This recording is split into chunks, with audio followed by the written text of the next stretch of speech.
Sometimes I'm not sure where I come from. Do I come from the USA, where I was born? Do I come from Iran, where my dad was born? Or do I come from Armenia, where my mother's bloodline is from? I'm not entirely sure, but I know where the red pill comes from. The red pill comes from me. Let's go back a few years, several years actually, to 2005. I had a blog called DC Bachelor, and for the first time I introduced the concepts alpha male and beta male in terms of mating. There was a commenter on my blog, and his name was Royce, and he posted amazing comments, and I told him, urged him, you should start your own blog. And when he started it, I helped drive some traffic to it. And his blog became great, an intellectual powerhouse, and has changed many male minds since then. And I thank God that he was able to find me to begin his journey of enlightening men. Another man who is considered an elder in the red pill is Rollo Tomasi. Where did he come from? A follower of mine, a really deep follower of Royce. In fact, he takes Royce's writing, takes away the cutting humor, and introduces academic language on top of it, fulfilling a different role for a different audience.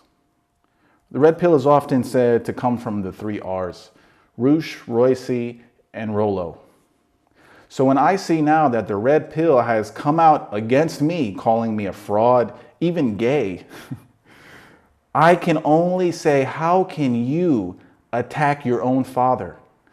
How can you attack someone? The language that you speak every day, the improved sex life that you now have, that has my seed written in it. You are attacking someone who has shaped your worldview. Is that ungrateful? Weird? Comical? Sad? I don't know. But it's weird to see people who have been so greatly affected, not just by me, but men who came from the platforms that I made, all of a sudden forgetting where they came from. The idea of the manosphere goes back a long way, but can you please name right now one man who existed in the manosphere before me? I can't. Royce, as good as he is, came after me from a blog that I made.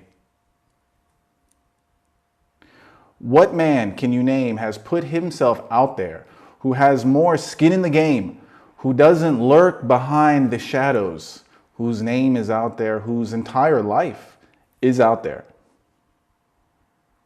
and is currently being attacked by avatars, by screen names that come today and will be gone tomorrow?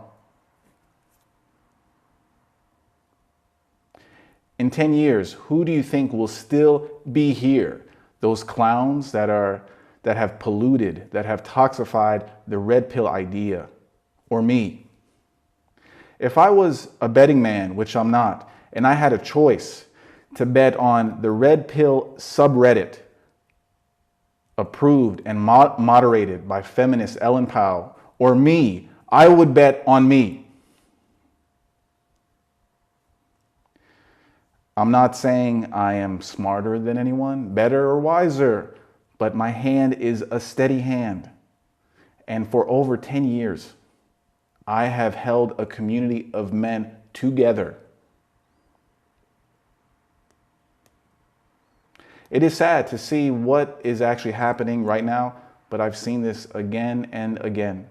When you have a philosophy and ideology that is led by the mob, that doesn't have a captain, it is inevitable to see what you are seeing right now, with dozens of comments on the red pill attacking me as if I attacked them, which I did not.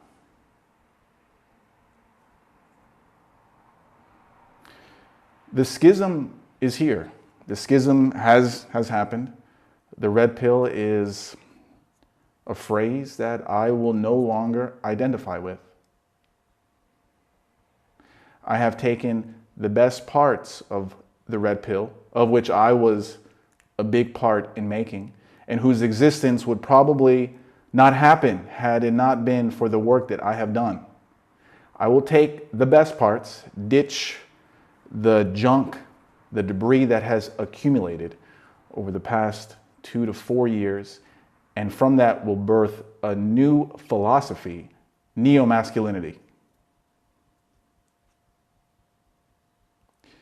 In 10 years, MGTOW, who attacked me, will be for men, sexless men who choose not to get laid at all. The red pill will finally be taken over by the feminist overlords in the red pill in Silicon Valley. I will still be here.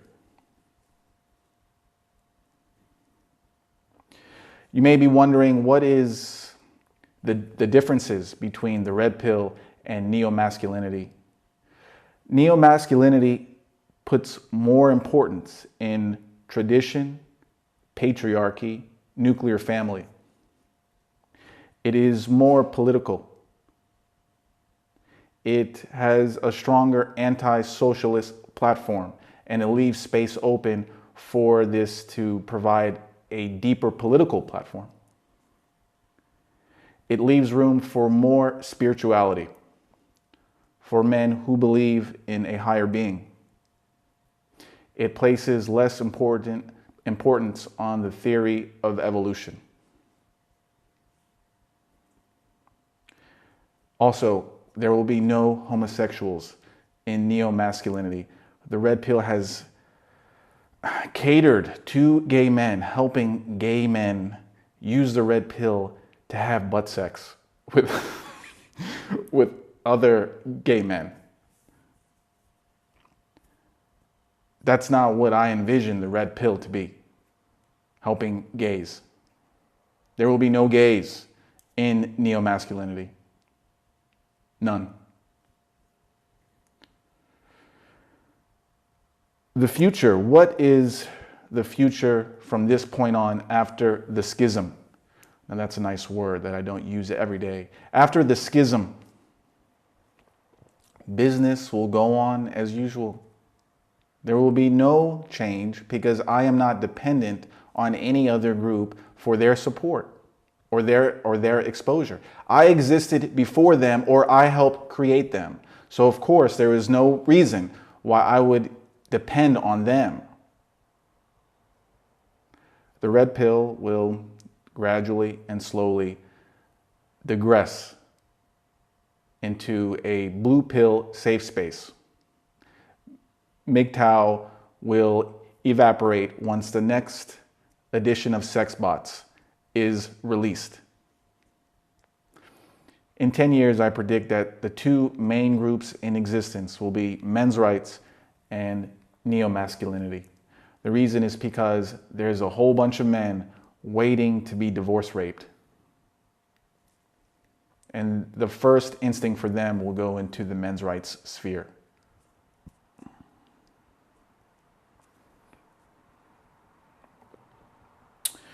The founding document of neo-masculinity is out. Click below so you can read it.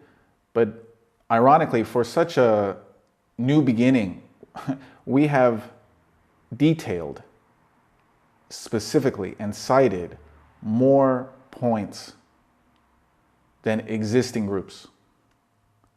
We have our shit together. And this is only the start. With Quintus Curtius, a fellow associate of mine at Return of Kings, and myself, as captains, we will develop this philosophy to help men. Not only to get laid, game will and always be a part of this, but men at all stages of their lives.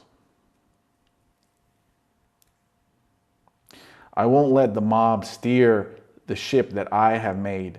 This new ship, which already, if you include the traffic on my forum, my blog, and on Return of Kings, is reaching over 1 million people every month. This isn't new. We're not starting from scratch. We're just putting a name to what we have been doing. And in fact, We are already larger than men's rights, than MGTOW, and the Red Pill subreddit. That's a good start for a new philosophy, I think. So that's all I wanted to say while the Red Pill and the MGTOW guys throw their temper tantrums. I'm calm. I know where the future is. And the future is with having neo-masculinity. It is. And when their boats sink, I will be more than happy to toss a lifeboat aside for them to help them. They are misguided right now. But I believe in the end, once they see how solid our ship is being steered, they will want to get on board. So that's all I wanted to share. You know, this is just another drama, but I've seen these dramas, dozens of them, in the past 10 years that I have been involved in writing and organizing for men. This won't be the last one. But like the rest of them, I'll still be here. And men can continue to count on me to steer this ship in the right direction. So that's all I have. Farewell.